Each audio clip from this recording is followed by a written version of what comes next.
MG Bethelma, des actualités uniques, dynamiques et renversantes dans le journal TV.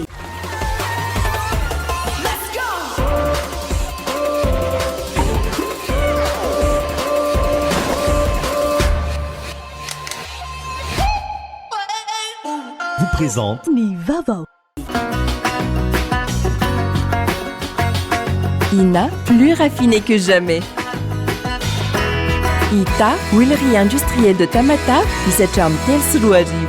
vous présente Ni Vavo. La farine ara-pahasalaman, tsara kalitao, azo ampiasaina amina andro rehetra. Les minoteries de l'océan Indien. Manolotra anao ny vaovao.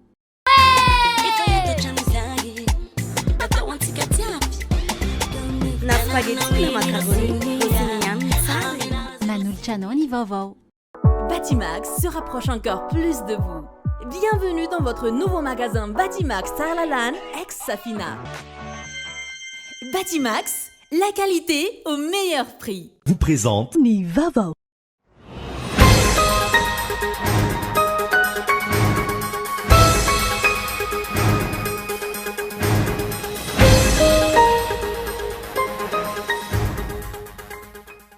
Ny fibodoana tany ataon'ny Rosia no nomeloan'i Madagasikara hoy ny Prime Ministre androany fa mijano no firenena tsy mitanila isika amin'ny ady misy eo amin'ny Ukraina sy Rosia. Ny tombotsoan'i Madagasikara no voalaza fa antony tsy fiandaniana.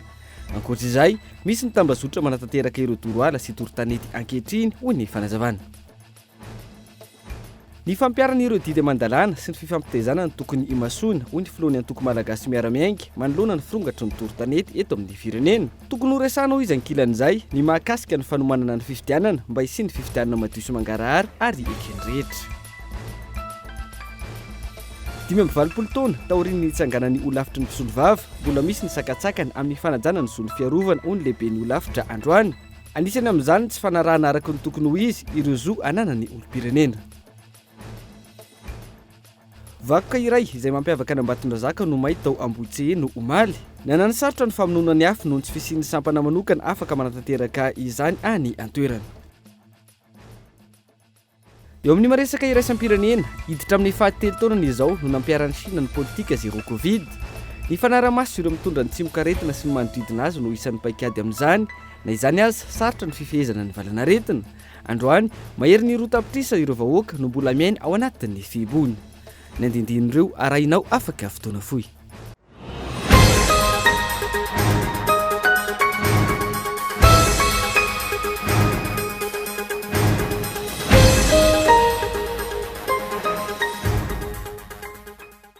Migadona ny amvalora fotoana ny fampalalam-baovao amin'ny fiteny malagasy eto amin'ny fahita lavitra kolo atena ny araba ary ampanajana ihany koa no anasako anao anaraka izany hatramin'ny farany isantarantsika ny fampalalam-baovao amin'ity ala ity. Ny fibodona tany ataon'ny Rosia no nomeloan'i Madagasikara hoy ny Prime Ministre lehibe ny gouvernemanta androany fa mijanona ho firenena tsy mitanila isika amin'ny ady misy eo amin'ny Ukraina sy Rosia. Ny tombotsoan'i Madagasikara ny voalaza fa antony tsy fiandaniana. Ankoatr'izay, misy tambazotra manatanteraka ireo doroala sy dorotanety ihany koa amin'izao fotoana izao. Raha ny fanazavany Prime Ministre lehibe ny gouvernemanta hatrany onona saina. Tsy niova ny toerana noraisin'i Madagasikara amin'ny ady misy eo amin'ny Ukraina sy Rosia hoy ny Prime Ministre lehibe ny gouvernemanta androany. Tsy miandany saingy manameloka ny fibodona tany ataon'ny Rosia. Tsy miova hevitra mihitsy Madagasikara ny politika ny diplomasia eto Madagasikara dia mazava tsara ny hoe tsy afaka isika maka ataontsika hoe miandany atsy ny mandana roa fa ny zavatra napetraka antsika dia zao hoe mijanona antsika ao anatin'ny fijerena hatrany tombotsoan'i Madagasikara. Ny zavatra no ataontsika tsika dia fantatra ho tsara dia nanameloka ny ady amin'ny ankapobeny eo amin'ny Rosia sy ny Ukraina fa tsika tsy niteny hoe miandany atsy na miandana roa. Fantatrao ihany koa ny fibodoana tanin'olona satria Madagasikara mbola miainao anatin'izany ihany koa. Ataoko fa rarina tsika dia mipetraka amin'izany position zany ihany koa tsika eo amin'ny diplomasia hoe tsy azotsika kena ny fibodoana tanin'olona. Tsy ivona tamin'ireo firenena misy 370 na ny hevitra teo anivon'ny firenena mikambana ny alarobia teo Ny 1770 tamin'izany no nanameloka ny fibotona tany ataon'ny Russia ary isan'izany Madagasikara. Etsakilany araka ity fanambarana nataon'ny Prime Ministre ity, neutre tahaka ny toerana noraisina tany am-piandohana ihany Madagasikara.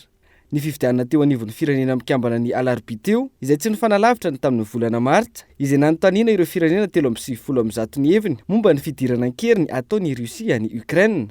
Tamin'izany tsy nanan-kevitra i Madagasikara noho ny maha tsy mitanila azy. Androany manameloka ny fihetsika ataon'ny Russia indray isika, saingy mijanona ho tsy miandany.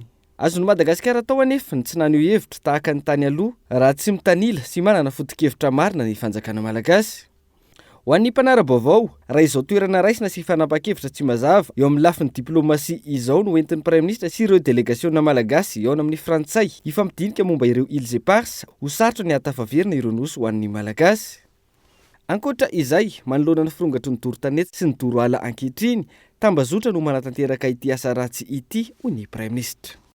Ary manameloka ny olona na ny commanditaire n'izany rehetrarehetra zany eto Madagasikara tsy azo kakena mihitsy ny zavatra misy amin'izao fotoana izao satria fantatra fa misy mpanosika ihany koa ireo zavatra roa ankoatran'izay fomba ratsy tokony ialany tsirairay amin'izany doroaly sy doro-tanety zany satria indraindray misy olona tratra mandoro ala, inona ny antony andorona ala, efa tsy afaka mangalatra ombontsony izy dia mandoro ala izy manapakazo dia mivarotra ny rentika zany misy tambazotra ny fandorona ala zany makasika an'izay. Andrasana ny fandravana io tambazotra mamotika ny tontolo iainana nanambaran'ny Prime Ministre io, ampiarana ny lalàna ary ampahafantarana ny vahoaka malagasy ireo tompon'antoka fa tsy ho tahaka ireo raha tsy hita toy ny mandrak'androany toy ny volamena very tao ny ministerany Arena Ankibon'ny tany. Fa manoloana ny firongatry ny doro-tanety manena nosy amin'izao fotoana izao ihany koa, ny fampiaran'ireo didy amandalana sy ny fifampitazana ny tokony masoana hoy ny filohany antoko malagasy miara-miainga tamin'ity androany ity tokony ho resana ihany koa izy. Ankilan'izay ny mahakasika ny fanomanana ny fividianana ho tanterahana eto amin'ny tany sy ny firenena. Isin ny fividianana madio sy mangarahara ary ekeny ny rehetra gaeton Andria Tsilavo. Manoloana ny firongatry ny doro-tanety saika ho manerana ny nosy ankehitriny, mandrora miantsilana isika rehetra hoy ny filohan'ny antoko malagasy miara-miainga raha naneho ny heviny androany. Araka izany, ny fampiaranareo didy amandalana sy ny fifampitaizana ny tokony masoana amin'ny mahatanindrazana iombonana any Madagasikara. Misy ny didy amandalana mifehy mikasika ny fandroana tanety io dia ny tokony atao ngamba voalohany indrindra aloha dia ny fampiarana an'ireny didy amandalana ireny. Dia ny faharoa ny fampitaizana ao anatiny indrindra satria ao anatin'ny fampiarana didy amandalana izay koa ny fampitaizana ao fanarahan-dalàna. Ny fampitaizana ihany koa fantatry ny taranaka faramandimo hoe mandora amin'ny tsilany araka ny zatontsika mifanovana sy fandorana ny kely sisa tavela amin'ny are-pirenena izao. Manao antso avy mba samy tonga saina daholo, samy mifampitaiza satria tanindrazana. Makasika ny resaka mandeha tseroa mikasika ny ilatsahany hovidiana ny taona 2024, nilaza ny filohan'ny antoko malagasy miara-miainga fa manaraka ny fitipika sy ny rafitry ny antoko amin'ny maha lehibe ny antoko azy. Makasika ny fikaonan-dom-pirenena kosa indray, mazava ny hevitry ny antoko malagasy miara-miainga ny anana fifidianana madio sy mangarahara ary ekeny rehetra no tokony ifampidiniana. Ho an'ny antoko malagasy miara-miainga efa niteny foana ny hoe tokony ifampidiniana mba hananana fifidianana madio sy mangarahara eto Madagasikara. Raha izay dia tsisy antony tsy tokony ifampiresahana tokony resahana mihitsy satria ififidianana foana hatramin'izay no niteraka olona teto amin'ny firenena. Makasika ny fanavaozana tanteraka ny lisam-pifidianana, isy ny fanahoan-kevitra ataon'ny antoko, aorian'ny fahazoana ireo tatitra avy amin'ny mpikambana ao anatin'ny antoko manerana ny nosy. Fa toy ny fitakiny ny prakidrara amin'izao fotoana izao kosa indray dia tsy mitovy hevitra amin'ny ministera ny fitsarana sy ireo prakidrara ny fitsarana. Manao ny fitokonana amin'izao fotoana izao ho an'ny ministra ny fitsarana. Manana zo anao fitokonana saingy anaty fanajana ny lalàna ny mpiandry rara. Hoy ny ministra ny fitsarana tamin'ity androany ity, anisan'izany ny anisan'ny takina raha nambarany tokony isiny ny service minimum raha tsy izay isy ny fandraisana fepetra araka ny voalazany lalàna etsankilan'izay. Tsy hijanona hitokony ireo prakidrara raha toka tsy voavaly ny fitakiana izy ireo. Tsy hanao ny service minimum araka ny famarita amin'ny ministera izay ihany koa izy ireo raha ny fanazavana trany Mirana Clara. Mienjandroa ny tady eo amin'ny ministera ny fitsarana sy ireo prakidrara ny fitsarana manao fitokonana. ho an'ny ministry ny fitsarana zo fototra ny fanaovana fitokonana kanefa tsy manara-dalàna ny fitokonana tsy misy fetra na grève illimité. Takiana ihany koa ny fanatanterahana ireo mpitokona ny atao hoe service minimum ho an'ireo mpirakitra itoy tsy hijanona ny fitokonana raha toka tsy mivaly ny fitakian'izy ireo. Amin'ny maha service essentiel ny raharaham-pitsarana dia tokony misy service minimum. Zay aloha dia tiako hamafisina zany azo ny atao ary tsy manisy maneritery na misakana azy hanao an'izany. Nefa kosa misy lalàna velona mamaritra ny grève illimité dia tsy ara-dalàna ary azon'ny fitondram-panjakana atao mandray fepetra mikasika an'izay tsy manaraka ny lalàna, tsy fandrahonana, tsy fanaovana tsinotsinona an'ilay fitakiany zareo fa zay ny lalàna velona. Zany hoe fandraisana fepetra zany efa zany foana ny irairay na hatramin'izay hoe tsy ara-dalàna ny grève. Raha resaka service minimum raha izay no atsena midéterminé fantatray anie zany fa raha izay no atsena midéterminé hoe inona le service minimum, zay mahalala hoe inona ny service minimum azonay omena fa tsy tonga dia forcena fotsiny hoe tsy maintsy mandeha no dia tsy maintsy mandeha dia fermo ny asa lehibe ny leté amin'ny fitsarana zany fa tsy zany ny atao hoe service minimum. Mila mifampiresaka raha ohatra ka hidinika momba an'izany. Akoatra izay, taorian'ny fihaonana nisy teo amin'ny rotota nilaza ho manana vahaolana amin'ny fitakian'ireo mpirakitra ny ministera.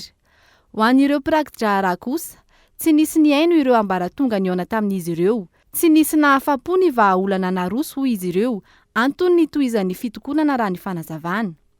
Mikasika an'ilay hoe inona ny vahaolana dia misy arakaraka ny zava-misy.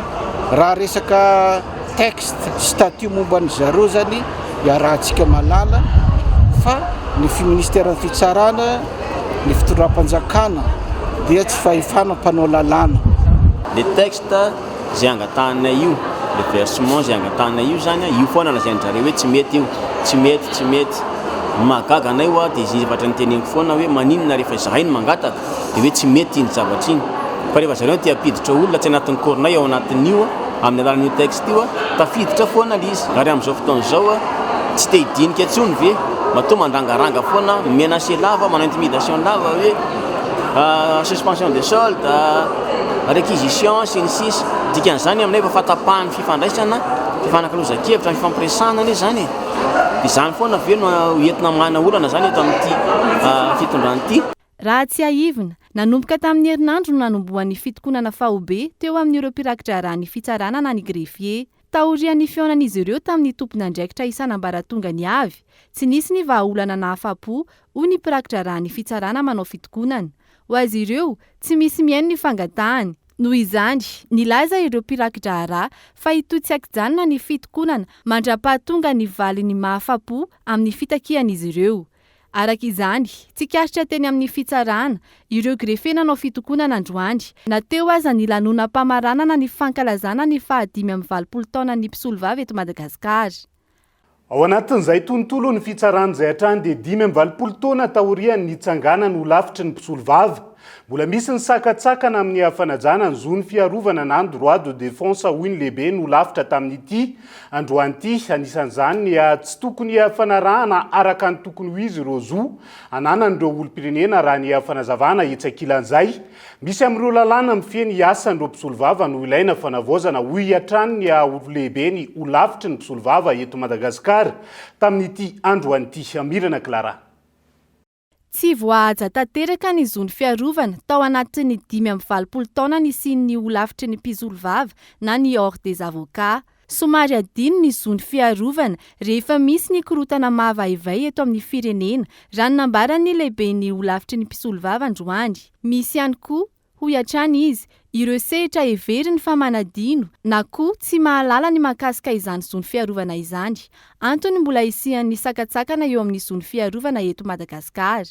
Ny amin'izao fotoana izao mety mbola misy ny sakatsakana ary tena mbola misy ny sakatsakana. Dia reny sakatsakana reny zany no anaovanay antsoavo amin'ny tompon'andraikitra tsiraray avy hoe ny fanantonana mba ahafahana mamaky miaraka ny zavatra voasoratra ao anatin'ny fehezan-dalàna mba tsy isiany ny fandikana vilana sanatriny zany fa mba mitovy ny fandikana ny lalàna velona misy eto amin'ny tany sy ny firenena. Tsy fahalalana ny zo ananan'ny olom-pirenena tsiraray avy izay na io mandalo any amin'ny mpanao famitorana any amin'ny police judiciaire zany na io aty amin'ny fitsarana mbola misy ny andinin-dalàna izay tsy arahana amin'ny tokony ho izy izany andinin-dalàna izany dia reny zany mila esorony reny tsakatsakany reny. itsekilany amin'ny mahasehatrasan'ny mpisolovava eo amin'ny fitsarana manaraka ny fivoaran'ny fiarahamonina ity sehatrasa ity antony tokony isian'ny fanavaozana ny lalàna mahavoakasika ny asan'ny mpisolovava. Tafiditra ao anatin'izany raha ny nambarany lehiben'ny olavitra ny lalàna 1.4 aotra enina izay mandrindra ny asan'ny mpisolovava. Mikasika manontolo ny asa mpisolovava io efa mila avozony io aloha voalohany. Fehezan-dalàna momba mipaikady eloko, fehezan-dalàna momba mipaikady madio, ny lalàna mikasika ny fitsarana tampony satria izahay mahita fa miraharaha ny fitsarana tampony dia tokony efa izy mpisolovava tsy maintsy misy mpisolovava satria ny any amin'ny fitsarana tampony manko resaka lalàna resaka teknika be ny any ka tsy hohainy mihitsy ny olom-pirenena tsirairay avy ny aro-tena amin'izay tena hoe resaka lalàna ranoray sy resaka teknika be zay. Tsy aivina feno 5-20 taona tamin'ity taona ity no nitsanganana ny olavitry ny mpisolovava eto Madagasikara. Nisy ny fankalazana izany tany amin'ny fatra nandritra ny andro maromaro. Ho amin'ny androany no faranana teto Antananarivo ny fankalazana. Tompona ndraikim-panjakana maro no tazana nanome voninahitra izany tetsy amin'ny lampam-pitsarana Anosy. Fa tsara saingy akajikajy politika amin'ny fividianana 3-22 ny tetikasa fitsarana amin'ny tetivohitra izay ho karakarainy ny fanjakana amin'izao fotoan'izao hoy ny mpanao politika nanaovana fanadihadiana tetikasa izay entina anamboarana sy hanomezana kopia sy kara-panondro faobe ho an'ireo malagasy amin'ny faritra maro moa no mahakasika izay afaka natao hatr'izay ny fanampiany ireo tsy manana izay taratasy izay fa tsy voatery hiandry amin'izao akatoko ny fanavaozana ny lisy mpividianan'izao fitianokolona. Tetikasa afaka natomboka nandritra ny fotoam-pitondrana tamin'ny efataona lasa ny fanamboarana kara-panondro sy kopia. Ity tetikasa ity izay tokony anjara asany ny fanjakana amin'ny andavanandro raha ny fanazavany Randriamananto Sotabera. Mahagaga ny fanapahan-kevitra izay mampiahiahy ny mpisehatra politika amin'ny fampiasana paikady politika mandritra sy mialohan'ny fifidianana. Ny olana dia nahoana efa akaiky ny fifidianana zay vao atao zany tetikasa nahoana zany tokony asan'ny fitondram-panjakana tokony andavanandro zany ny fanaovana an'izany. Izay no mampiahiahy ny mpanao politika sy ny société civile sy olo sotra hoe izy ty ve ho atao angalarabato ka eto dia manao afatra ny fitondram-panjakana azo atao kilalao ny fitondranan'ny firenena fa atao sara ny programa.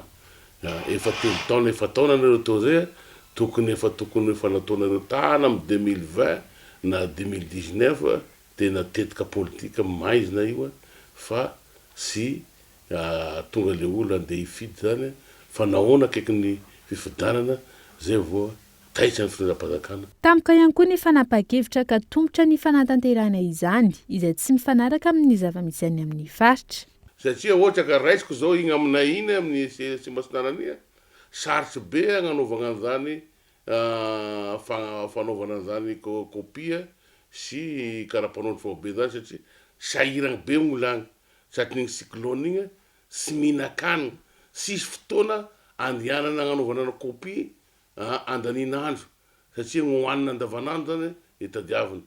Igny zany tokony isiny fanjakana vahaolana lehibe igny Tsimbasinarania iny satria keregna agny zao ny aty amin'ny ministre ny atany tena visy ny mpiasa hanao an'io ny délégué mpanjakana tena visy sahiragny be manahiragny be satria tampotampoka amin'ny vahoaka malagasy fotsiny andao anao an'io dia zay. Raha ny mikasika ny tetikasa GSN na ny jugement supplétif de naissance no asinteny. Olona mahery ny telo tapitrisa no kendrena izarana kopia mari-pahanterana sy kara-panondrom-pirenena ka minina manodidina ny arivo mahery ireo kasaina anaovana fitsarana amin'ny tetivohitra anatin'izany. Nandany anatanteraka ity ny teo anivon'ny SMM raha nanao ny fanambarana ny 13 septambra lasa teo. Antony, tsy maintsy mailo amin'ny resaka politika ny mpitsara hoy ny filohan'ny sendikany mpitsara, ialana amin'ny fanomezan-tsiny any aoriana. Ankehitriny, mandeha amin'ny ampahany ny fanatanterana ny tetikasa GPN raha ny fanazavany sendikany mpitsara. Ankilany ministry ny fitsarana izay nanamafy fa tsy misy resaka politika ny dedikasa saingy tsy manakana amin'ny aiai manoloana izao fanavozana ny lisitry mpifidy amin'izao fotoana ny dedikasa tampoka raha ny fanadihadiana. Tsy aivina ihany koa fa misy ny fampidirana sy fanampiana ireo voafonja sy voatsara ao anatin'ny lisitry ny mpifidy izay mampitombo ny aiai ny rehetra amin'ny kajikajy ny fifidianana ho avy raha ny fanadihadiana hatrany. Lafomba vao hafa kosa indray dia mitaky ny azono raisina ho isan'ny mpiasam-panjakana ireo mpiasa tsiraikitra na ECD. Ny asa mahery ny folo taona teo anivony INFP na ny Institut National de Formation Pédagogique.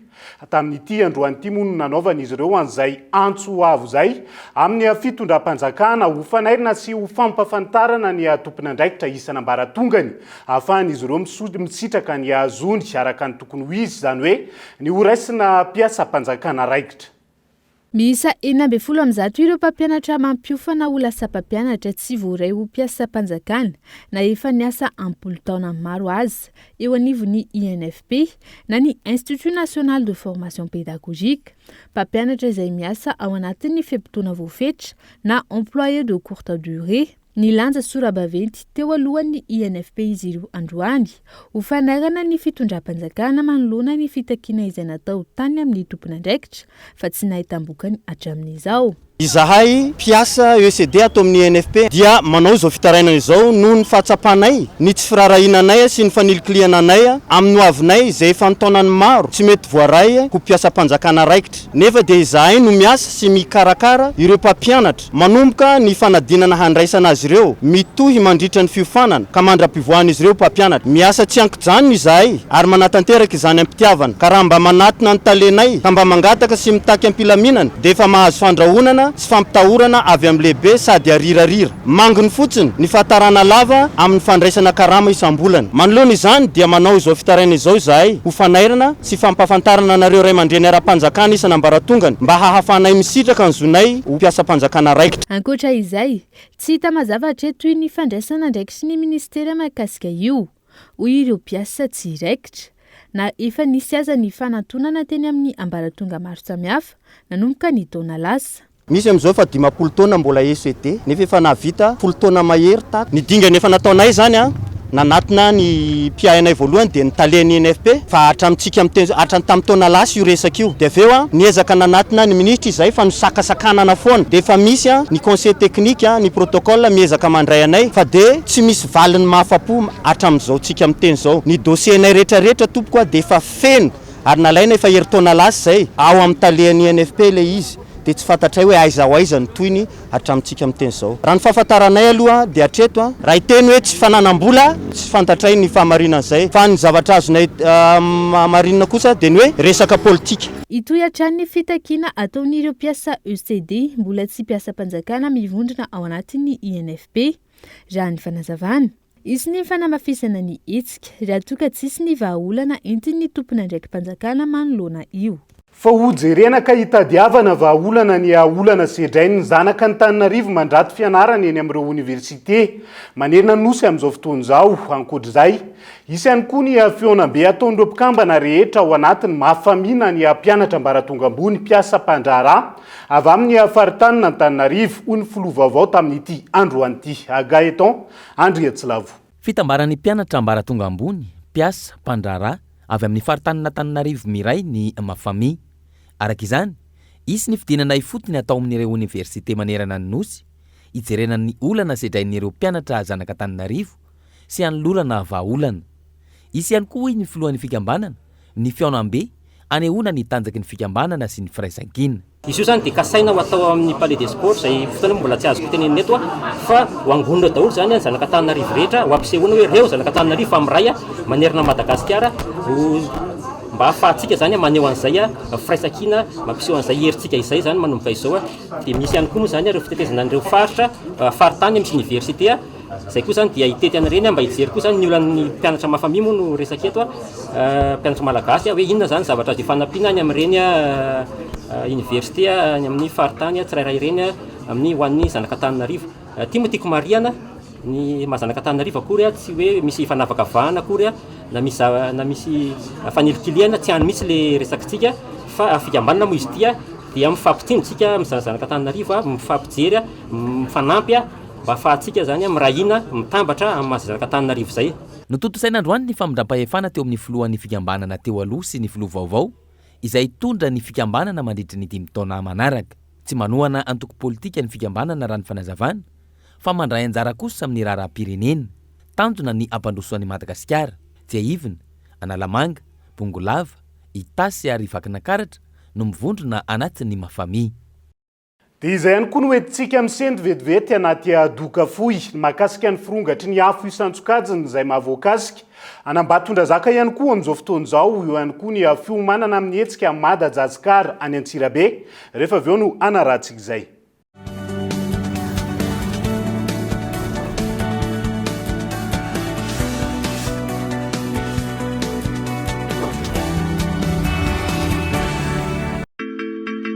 Makua Entertainment et JR Prod vous présentent Makua Tour 2022, le dimanche 30 octobre au Palais des Sports Mamas.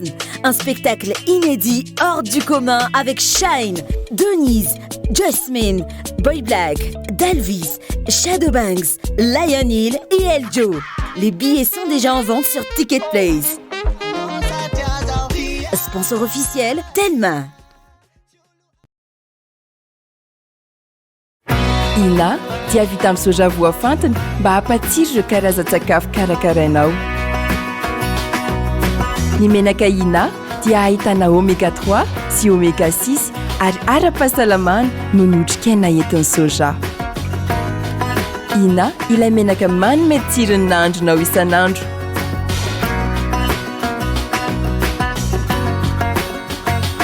Ina, plus raffiné que jamais. Ita, huilerie industrielle de Tamatave, misatra amin'ny telo sy roa arivo.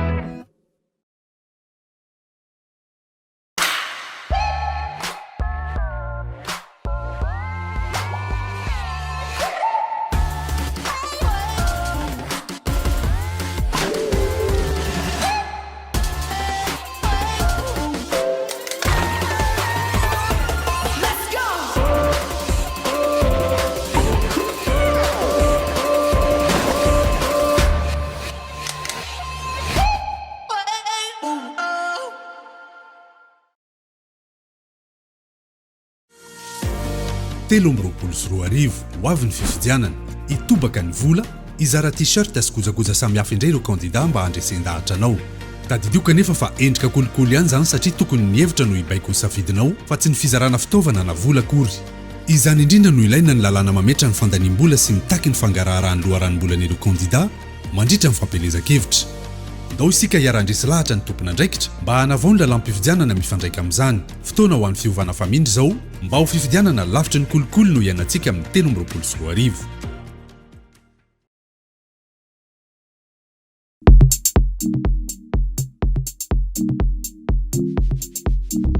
La farine ara-pahasalamana, tsara kalitao, azo ampiasaina amin'ny nahandro rehetra. Vokatra vita malagasy ary hitanao eny amin'ny mpanjara rehetra. Tsy hoe ny lafarina sy le pain amin'ny lanjany 1 kilao.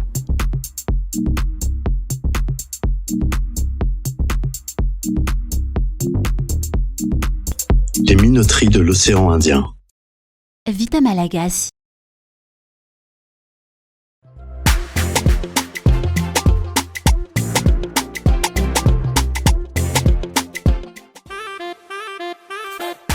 Hanao spaghetti reza.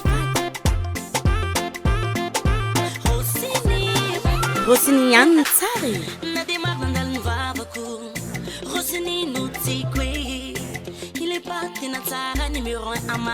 Vito!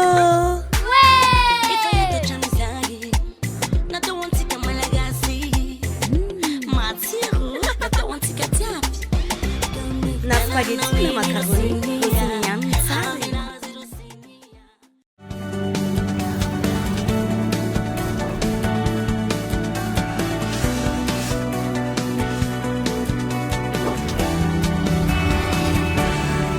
Mamelona ny arabatrany tomboky lasia tomboky vavy tonga soa indray atao anatin'ny tapany faharoa amin'ny fampalalam-bavao amin'ity ala ity isantarantsika izany dia nankalazaina ho an'ny androany tetsy amin'ny Centre national de formation professionnelle des personnes en situation de handicap ny andro iraisam-pirenena ho an'ny zatovavy. Raha ny zava-misy amin'izao fotoana izao tandinondoza ny toe-pahasalamany ny zatovy sy ny tanora eto amintsika, indrindra mahakasika ny resaka fananahana hoy ireo mpisehatra amin'ny fanabeazana ka tokony andraisana andraikitra aingana Daniela Mino Arso. Misy saraiky ambe folo tapitrisa ny zatovavy eto Madagasikara amin'izao fotoana amin'ny mponina manodidina ny 720 tapitrisa eto amintsika. Raha ny antotana isan'ny voaka nandritra ny fanisana mponina natao tamin'ny taona 2024. Izy ireo izay lasibatra matetika amin'ny lafiny herisetra sy ireo tranga samihafa toy ny fitondrana voka loloatra sy ireo voka-dratsy hoentin'izany raha ny fanazavana. Tokony atao vaindondra araraka izany ny hoaviny zatovavy sy ireo tanora eto amintsika raha ny nambarany ny ministry ny fampianarana teknika sy ny fanofanana arakasa. Fantatranareo moa zany fa mbola be dia be miezaka izay tokony atao ny fanjakana, izay tokony atao ny firenena rehetrarehetra amin'ireo zatovavy rehetra, surtout eto Madagasikara, satria ireo zatovavy etantsika zany fa manana olana be dia be goavana koa isika amin'ny resaka mivoaka zany, satria ireo dia tokony mbola mandray fiofanana ary tokony mbola ampina izy nisan'izay mesure d'accompagnement zay, sensibilisation zay zay tokony atao manerana ny nosy, manerana ny Madagasikara ahafahan'ireo zatovavy ireo mafantatra tsara hoe inona tsara ny intérêt n'izany fiarahana sy fiarovana amin'izay voka. Ankilany nankalazaina androany tetsy amin'ny fitoerana manofana arakasa ireo olona trapasembanana na CNFPPSH ny andro iraisam-pirenena ho an'ny zatovavy. Ity fitoerana ity izay mandray anjara ihany koa eo amin'ny lafiny fanabeazana ireo tovavy eto amintsika. Ny zatovavy dia araka ny voalaza teo hoe zatovavy manana fahasembanana dia zanahy vao ilikilika anankiray izay zany zavatra anankiray akoatra ny herisetra izay mety mahazo azy dia faninay ato misy fanofanana sahaza ato ary ahafahany miatrika tsara ny tsena miasa ohatra ny resaka zaitra, resaka fanenomana, resaka informatika, resaka tena dia raisina izany hoe rehefa manana fahasembanana rehetra zany afaka misitraka fanofanana raha tsy aivina mampanahy ny toe-pahasalaman'ny zatovy sy ny tanora eto amintsika eo amin'ny tontolon'ny fananana amin'izao fotoana. Io no vokatry ny fanadihadiana mikasika ny fahasalaman'ny mponina ny taona 2022. Raha ny antotanisany voaka 730 isanjaton'ireo zatovavy no miditra amin'ny firaisana ara-nofo eo amin'ny 520 hatramin'ny 720 taona amin'izao fotoana. Raha 720 isanjato kosa no nanao firaisana ara-nofo talohan'ny 520 taonany. 7 isanjato no miditra amin'ny fanambadiana talohan'ny 520 taonany. 720 isanjato ireo tsy miditra an-tsekoly ary 730 isanjato amin'ny mpianatra any amin'ny sekoly ambaratonga voalohany no manomboka miditra amin'ny fiainana ara-pananahana. Fa isitaka kely any mananjary indray isika ao anatin'ity vaovao manaraka ity. Mitoetra ny fizarana kopy fa obe maimaimpona ho an'ireo mponina ao amin'ny komuna Ambonivohitra mananjary amin'izao fotoana izao araka ny fanambina petraka ny ben'ny tanàna ny mananjary tamin'ny fampilezan-kevitra. Afaka andro vitsy anomboka tsy ho ela ny hetsika fizarana ny kopy fa obe ary voakasika amin'izany avokoa ireo fonkotany 12 mandrafitra ny komuna mananjary araka ny fanazavana. Nahatratra 500 ny antota taratasy voaray hatramin'ny omaly ariva. Zay ato amin'ny komuna Ambonivohitra mananjary dia efa nandefa afatra ho an'ny fokontany rehetra dia efa vonona amin'izany ny fokontany efa hitanareo fa efa io aby ny antota taratasy rehetra mipetraka eto aminay ary dia ataonay guichet unique zany le izy lahatra eo le olona dia mavita kopia dia kopia miala amin'iny dia mokarapanoro dia miala amin'io dia lista elektoraly ka ny ato amin'ny fiadidian'ny tanàna dia efa tena vonona dia vonona tokoatra amin'izay. Tsy aivina hetsika fanao isan-taona ity mba ahafahan'ny olom-pirenena misitraka ny zony hanana kopia fahaterahana. Entanina hatrany ireo mponina ny antoerana anatitra ny antota taratasy ilaina amin'ny fanaovana izany. fa nidory tanety sy ny adoroaly izay tranga ny fanesy tao anatin'ny andro maro izay indray no noamafisy ny gazety Madagasikara Matin Hebdo raha ny gazety Laharana 7 nivoaka nanomboka ny andro maly 7 ny volana Oktobra mirehitra Madagasikara raha nambarany io gazety io atrany ao anatin'izay. Madagascar en feu, ignorance et volonté criminelle. Io ny lohatenin'ny gazety Madagascar Matin Hebdo izay nivoaka tamin'ny alakamisy 13 Oktobra hatramin'ny alarobia 9 Oktobra 2024. Novelabelarina ao amin'ny pejy 4 sy 5 ny mikasika ireo tranga doro tanety sy doroala izay nifanesy miteraka resabe amin'izao fotoana. No mafisina tao anatin'ny lahatsoratra fa tao anatin'ny iray volana monja no namaizana ala amina hektara maro. Tamin'ireo tranga fahamaizana maro nifanesy manerana nosy, tsy nisy fantatra treto ny tompon'andraikitra mivantana na ankolaka amin'ny raharaha doro tanety raha ny fanazavana hatrany. Itranga izay ahina ho fanahineny. Ankoatra izany, hita ao amin'ny gazety ihany koa ireo vaovao ara-tsosialy sy ara-panatanjahantena. Io ihany koa ny lahatsoratra miresaka ny fandarana alalino eto amin'ny Gol TV ny alahady avy izao. Ny tontolon'ny mozika sy ny tahiry na ny koleksion ny fanadediana ho arahina amin'izany fandarana izany. Ny fandarana alalino izay arahina amin'ny alahady 9 Oktobra 2024 avy izao amin'ny 7:00. Makasika izay firongatry ny afo izay kosa indray dia vakoka iray izay mampiavaka n'Ambatondrazaka no mahita ao Ambotsiheno ny andro nomaly. Nanao nananosatrotra ny namonona ny afo no tsy fisiny ny sampana manokana afaka mamono ireo afo anantoena raha ny fanazavana. Tahorin'ireo tranga doroara sy doro tanety nifanesy nisehona izany ihany koa tao Ambatondrazaka. Omaly nanomboka tamin'ny 2 sy sasany hatramin'ny 5 vao voafeny afo tao Ambotsiheno Ambatondrazaka. Antony nampitatra ny afo ny tsy fisin'ny tompon'andraikitra mpamonjy voina raha ny fanazavana hatrany. Isan'ny toerana izay manandanja ary vakoka ao Ambatondrazaka ity vohitra mahity. Isan'ny ihany koa ny antenne na opérateur téléphonique iray.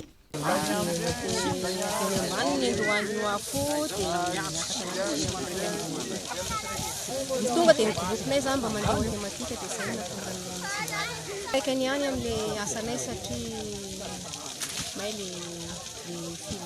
Mampalahelo raha ohatra zany efa satria isy tokony andoro tanety satria mandoro tanety mandoro tanorazana. Nandritra ny ora telo taona namehezana ny afo tamin'ny alalan'ireo zava-nisy teo am-pelatanana.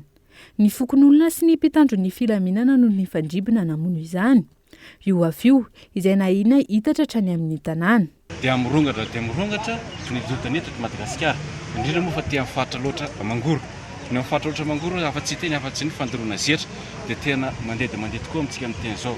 Ka eto dia manentana vahoaka satria miaina amin'ny resaka toloenana antsika amin'ny teny izao satria raha simba ny tontolo iainana dia simba koa ny fiainantsika. Mitohy ny fanentanana ho an'ny mponina amin'ny fandogana ny ala sy ny tanety amin'izao fotoana. Doro tanety izay fototry ny olan'ny tontolo ny iainana raha ny fanazavana hatrany. Fa mbola sarotra ny ady amin'ny tsy fanjarian-tsakafo eto Madagasikara amin'izao fotoana izao ary mila ny fiaraha-mientany rehetra ny momba izay. Ho fampiarana ny dingana faharoa amin'ny tetikasa iarahana amin'ny action contre la faim, nisy ny atrikasa fampafantarana no karakarainy ny tompon'andraikitra isan-tsokajiny ho an'ny ity andro an'ity. Mbola lavitra ny ady atao amin'ny tsy fanjarian-tsakafo eto amintsika indrindra ho an'ny faritra atsimon'ny Madagasikara sy ny faritra atsimo andrefana.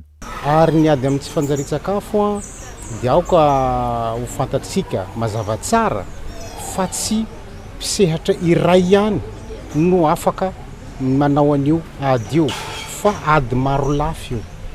Raha vao misy singa anankiray zany tsy manatanteraky ny asany dia handringa le asa. Hoenty miady amin'izay tsy fanjarian-tsakafo izay miroso amin'ny dingana faharoa ny action contre la faim ao amin'ny faritra atsimo andrefana ka ny ao ampany Betioky Toliary voalohany sy faharoa no tena iasana. On intervient essentiellement dans misehatra bebe kokoa ao amin'ny distrika ny Ampany izahay no ny vokatry ny fanadihadiana momba ny tsy fanjarian-tsakafo amin'io distrika io. Na izany misehatra amin'ny faritra hafa toy ny Anosy Andro ihany koa i action contre la faim. Ho an'ny faritra atsimo andrefana dia ireo zavatra ilaina voalohany no tena imasoanay ary miara-miasa amin'ny ministeran'ny fahasalamam-bahoaka izay manampy sy manoro anay ireo faritra iasana ahafahana mamaly ny filan'ireo tena mila izany. Mamaly ny filan'ny mpitsabo sy ny filan'ny vahoaka ny fisin'ny tetikasa raha ny fanazavan'ny mpitsabo avy ao Ampany. Mamaly amin'ny filanay satria anisan'ny marefrefo ny dikany Ampany. eo amin'ny resaka système de santé marefo ihany koa izy le vahoaka amin'ny resaka tsy fandray sakafo ka zay mahatonga le tetikasany tena mamaly ny filany vahoaka sy mamaly ny filany district en terme de santé en terme de renforcement des systèmes de santé. Isan'ny tanjona tena hotratrarina ny fanamafisana sy ny fampahafantarana ireo antony mahatonga ny tsy fandarit-sakafo, ny fanohanana sy ny fanamafisana ny fandraisana andraikitry ny fiarahamonim-pirenena eny fotony, ary indrindra ny fanampiana sy fandraisana anjara amin'ny ady atao manoloana ny tsy fandarit-sakafo. Fa nitotosa tamin'ity androany ny fifanaovantsony mpiara-miasa teo amin'ny Ultra-Trail au plateau na ny UTOP sy ny Amired Rondo, Mayotte na ny ARRM fiara-miasa mahakasika ny organisation de trail sy ny fifanakalozana eo ampisehatra amin'ny resaka hazakazaka, tanjona ny ampiavaka ny hetsika fifaninanana ara-panatanjahanteny izay andrasan'ireo nosy manodidina anjara amin'ny taona ho avy. Hiavaka ny hetsika ho karakarain'ny UTOP na ny Ultra Trail au plateau amin'ny taona ho avy eo amin'ny sehatry ny hazakazaka.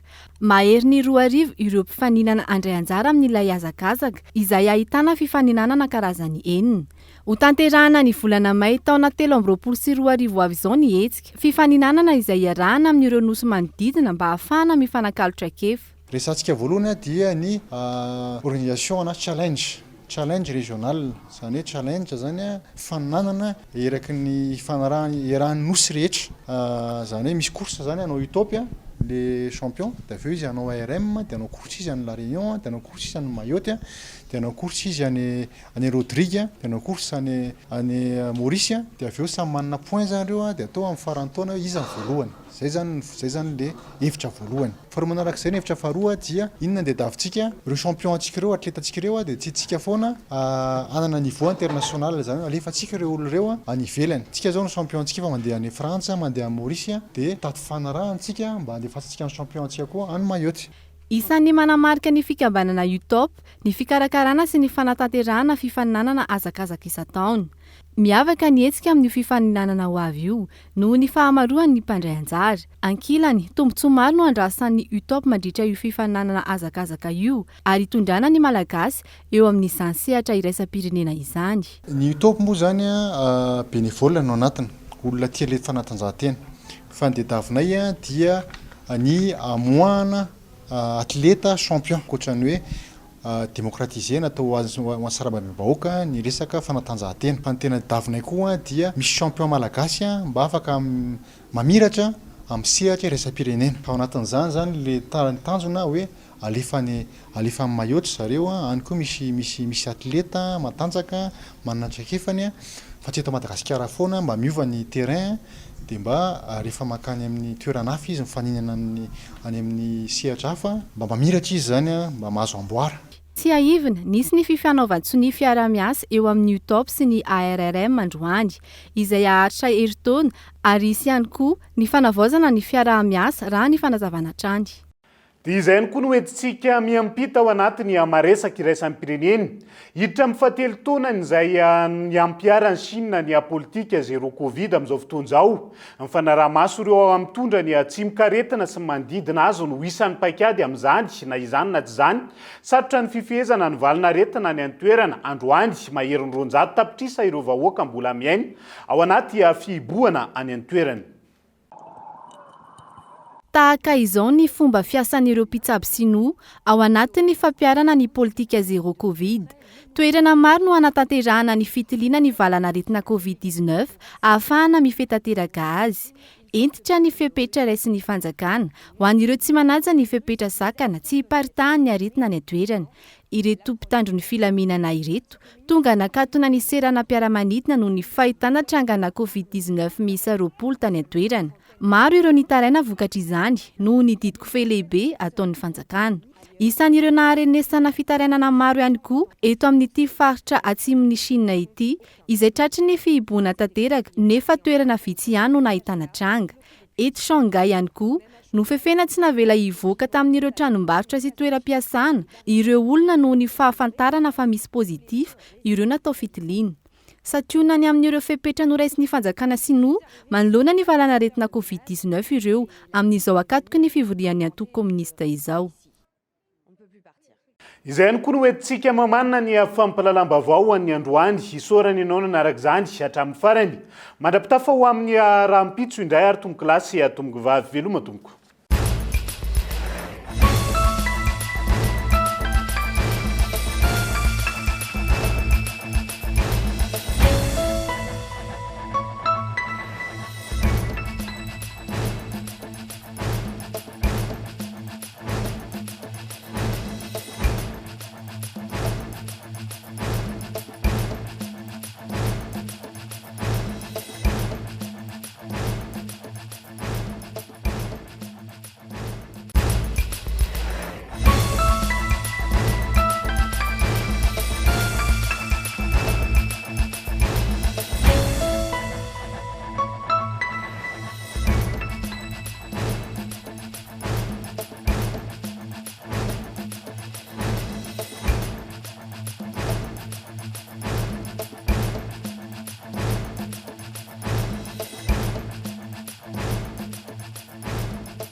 Batimax, la qualité au meilleur prix. Vous a présenté Ni Vavao.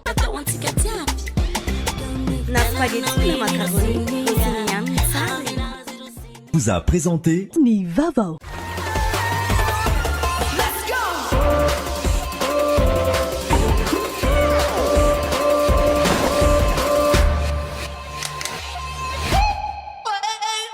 Vous a présenté Ni Vavao. La fajina ara-pasalaman tsara kalitao azo ampiasaina amina andro rehetra na raha inao teo niaraka ty amin'ny LMOI ny vaovao.